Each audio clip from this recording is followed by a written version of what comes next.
Welcome to the Deep Dive. Today, we're jumping into a source that takes a uh, really fascinating look at the Legend of Zelda, Tears of the Kingdom. And it's interesting because it goes beyond just, a standard review.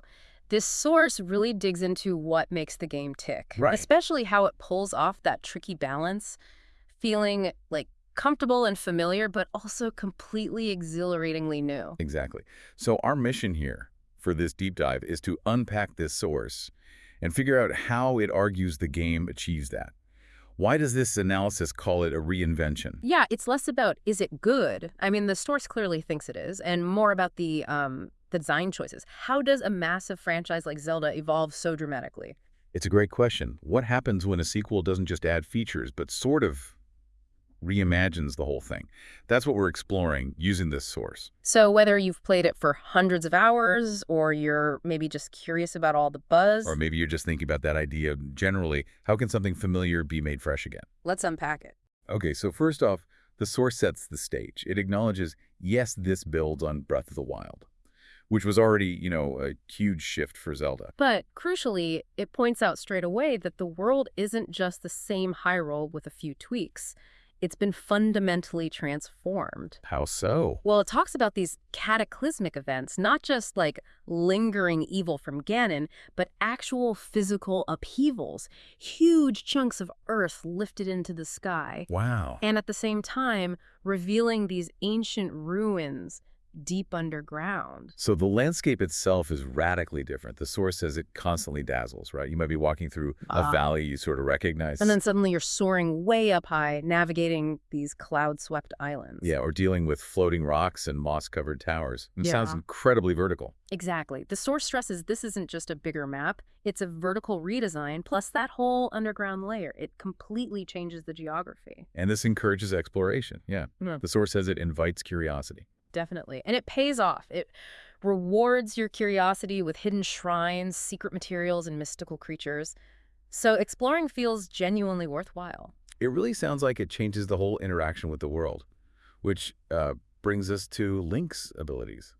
The source notes his toolkit has grown beyond just the Master Sword and Bow. Oh, yeah. The big new ones it highlights are Ultrahand, Fuse, and Ascend, though it mentions there are others too. And these aren't just gadgets, are they? The source frames them as offering almost limitless possibilities. That's the key phrase, positively limitless. It talks about the depth of puzzle solving and combat options. Okay, so Ultra Hand.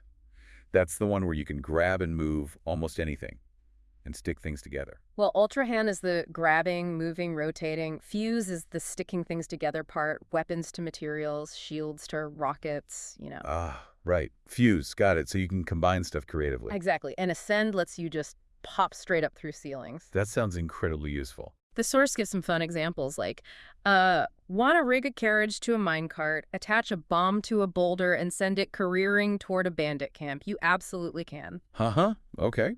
That paints a picture. It sounds like pure creative chaos, in a good way. Or the other one, fancy fashioning a makeshift paraglider out of wooden crates and cloth just to see if it'll hold. Be my guest. So it really leans into player experimentation, giving you tools and just letting you go wild. And the source says these tools feel organic to the experience. They enhance the joy of tinkering. They don't feel bolted on. This seems like a core part of that reinvention idea. The game trusts your creativity. Mm-hmm. Problem solving becomes less about finding the solution and more about inventing a solution, which is, inherently fun. And I imagine that bleeds into combat, too. The source says it's more dynamic. It does, and a big part of that seems to be the new dungeon-like areas, the depths. Right. Described as a labyrinthine underworld. Sounds intense. Yeah. Riddled with environmental hazards, mechanical contraptions, and ingenious puzzles. A real contrast to the surface world. The source calls the boss fights down there a highlight. Yeah, meticulously crafted, apparently. They demand patience, strategy, and a willingness to think outside the box. So you really have to use those new abilities. It's not just about hitting weak spots, then. Seems not. And it says even small fights are different. Even minor skirmishes with bokoblins or lizalfos are enlivened by the array of contraptions you might summon. So you might build some crazy contraption just to take out a few regular enemies. You could. It gives you options beyond just direct fighting. It really changes how you approach any conflict, especially in those new depths areas. Okay, let's shift gears slightly. What about the story? The source mentions a balance. Fine line between epic and intimate. Right. So you still have the big overarching quest, thwart the malevolent force threatening Hyrule, classic Zelda stuff. But it's not just that. No. The source notes a stronger focus on personal relationships, especially Zelda's role. How so? Is she more involved directly? She feels more present, it says, both in flashbacks and in Link's thoughts as he uncovers this mystery surrounding a new power. And Link himself, still the silent hero. Yep, remains a silent protagonist. But the source argues his bond with Zelda and the land is palpable. You feel it without words. That's interesting. And the source makes a point about quiet moments, doesn't it? It does, and it's a really insightful observation. It says, moments of quiet reflection, the sight of wild horses grazing at dusk, or the gentle glow of fireflies in a subterranean cavern carry as much emotional weight as any cutscene. Wow. So the game tells its story through the atmosphere, the world itself, not just dialogue. That intimacy comes through observation. Exactly. It adds another layer to the whole experience. Okay, and presentation. Visuals and sound. Overwhelmingly positive from the source. Visually, nothing short of sublime. It keeps that painterly storybook quality from Breath of the Wild. It does, but with a level of detail that feels entirely fresh. Like what kind of details? Things like rustling grasses, glinting surfaces of armor, and the dynamic play of light and shadow. Little things that add up. Making it feel more alive. Yeah, contributing to a sense of living, breathing magic, is how the source puts it. And the music. Complements this perfectly. It shifts between big, soaring orchestral swells and more subtle, hushed, ambient motifs. So the whole audio-visual package works together to really immerse you in that sense of wonder the source describes. Yeah. Makes the world feel real. If I say. Now, the source mentioned something it calls a most remarkable achievement, balancing freedom and purpose. Yeah, think about it. You've got this gigantic world, these crazy creative tools, multiple layers to explore. It could easily feel aimless, right? Totally. Like, where do you even begin? But the source says, well, you can just follow the main quest whenever you want. You'll inevitably get sidetracked. Exactly. You'll inevitably find yourself drawn into side quests. And these aren't just filler, like collect 10 boar pelts. Apparently not. The source insists they offer rich stories of their own. Okay, like what? Examples given are helping a wandering bard compose a perfect melody, rescuing stray Koroks, those little hidden guys, Ah, yeah, the Koroks. or uncovering the fates of long-lost champions. So stuff with actual narrative weight. And they feel connected to the world. Yeah, thoughtfully integrated, the source says.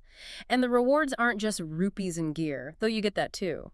It's also about gaining an ever-deepening appreciation for Hyrule's history and its inhabitants. That makes sense why people sink hundreds of hours in. The side activities feel meaningful, not just like chores. They actually deepen your connection to the place. Seems to be the idea. Now, it's almost all praise, but the source does touch on a couple of minor downsides. Very minor, yeah.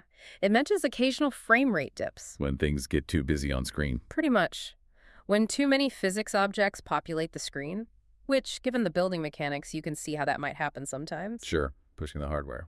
And the other thing was fast travel menus feeling a touch cumbersome, especially moving between the Sky Islands, a minor navigation niggle. But the source kind of downplays these. It does, calls them fleeting frustrations.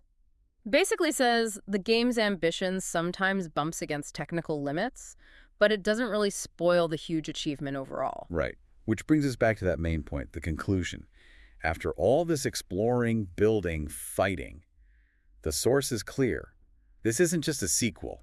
It's a reinvention. That's the key takeaway. Because it respects the past, but goes somewhere completely new. That's the argument. It respects the legacy of Zelda's past while confidently charting a bold new course. So for anyone listening, a longtime fan or newcomer, the source basically says, you should play this. It calls it one voyage you won't want to miss. Pretty strong recommendation. And the final verdict. A testament to what gaming can achieve when creativity, storytelling, and technical prowess converge. High praise indeed. And it leaves you feeling. Wow, according to the source. It says the game invites you to dream, to build, and above all, to explore without boundaries. That sounds incredible. And that you're left feeling both satisfied and eager for the next adventure, which, it concludes, is precisely the mark of a true classic. That's a great point. That feeling of being satisfied but already wanting more, It really makes you think about this reinvention concept more broadly. It does, doesn't it?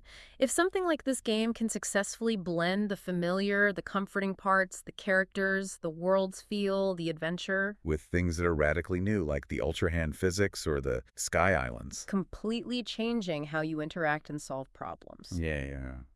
What does that say about, tradition versus innovation, not just in games, but in any creative field? Like music or art or writing. Yeah. How do you build on what came before without just repeating it? How do you find that balance to make something feel both grounded and genuinely new? It's a tough balance to strike. How do you honor a legacy while still pushing forward boldly? Definitely something to think about. Food for thought. Absolutely. And that wraps up our deep dive into this fascinating source on The Legend of Zelda, Tears of the Kingdom, and his take on reinvention.